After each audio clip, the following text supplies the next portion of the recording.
মারমুখী batter হিসেবে পেয়েছিলেন স্বীকৃতি। একের পর এক বল মেরে বাউন্ডারি ছাড়া করতেন। ক্যারিয়ারে অসংখ্য বোলারকে পিটিয়ে বাউন্ডারি ছাড়া করা আফ্রিদি ভয় পেতেন একজন বোলারকে খেলতে, সেটিও আবার কোনো এক্সপ্রেস বোলার ছিলেন না যার গতির সামনে নতজানু হতেন সবাই। বুম বুম আফ্রিদি কাকে খেলতে ভয় পেতেন তা নিয়ে থাকছে প্রতিবেদন। লেগ স্পিনে ছিল আলাদা পারদর্শিতা। জোরের ওপর করা স্পিনে ব্যাটসম্যান খাবি খেত, হতো পরাস্ত। লেগ স্পিনের সাথে গুগলি করতে পারতেন। আফ্রিদির ক্যারিয়ারে উইকেট সংখ্যা আছে 539টি। এছাড়াও ওডিআই ক্রিকেটে সংগ্রহ করেছেন প্রায় 400 উইকেট। তবে আফ্রিদি এর চেয়ে বেশি পরিচিত ছিলেন তার ব্যাটিং এর জন্য।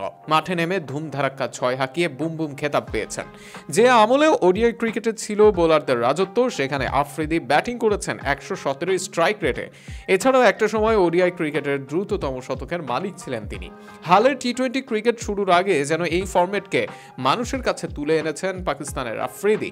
বোলারদের শাসন করতে পছন্দ করতেন আফ্রিদি। অন্তত বোলিং যুগে আফ্রিদির স্ট্রাইক রেট বলে দেয় বোলারকে ভয় পেতেন এই ব্যাটসম্যান। পেসার স্পিনার সবাইকে হাঁকাতেন সমানভাবে, তবে একজনকে ভয় পেতেন তিনি।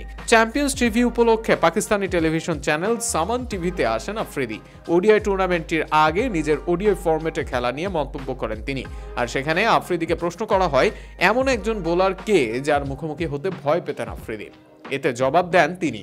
সেখানে কোনো এক্সপ্রেস বোলার বা জাদুকরী স্পিনারের নাম বলেননি তিনি। সেখানে আফ্রিদির নাম নেন অজি বোলার গ্লেন ম্যাকগ্রার কথা। ম্যাকগ্রাকে খেলতে সবচেয়ে বেশি ভুগেছেন বলে জানান এই পাকিস্তানি অলরাউন্ডার। সেখানে সেই সাক্ষাৎকারে আফ্রিদি বলেন, গ্লেন ম্যাকগ্রাকে ফেস করার সবচেয়ে বেশি কঠিন ছিল।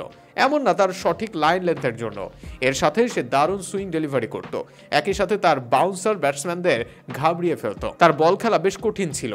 সে সময় জনসন ব্রেটলিরা অস্ট্রেলিয়ার হয়ে গতির ঝড় তুলতেন। তখন দলে আসেন ম্যাকগ্রা। গতি না থাকলেও ম্যাকগ্রা ছাড়িয়ে যান অন্যদের। টানা এক জায়গায় বল করতে পারে এবং সুইং এর জন্য বেশ বিখ্যাত ছিলেন ম্যাকগ্রা। বিশ্বের সেরা বোলারও ছিলেন একসময়।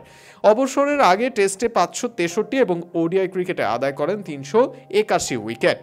টেস্টে 2.5 ও ওডিআই ক্রিকেটে 4-এর নিচে ছিল ম্যাকগ্রার ইকোনমি। এছাড়াও প্রথম শ্রেণীর ক্রিকেটে নেন 835 উইকেট।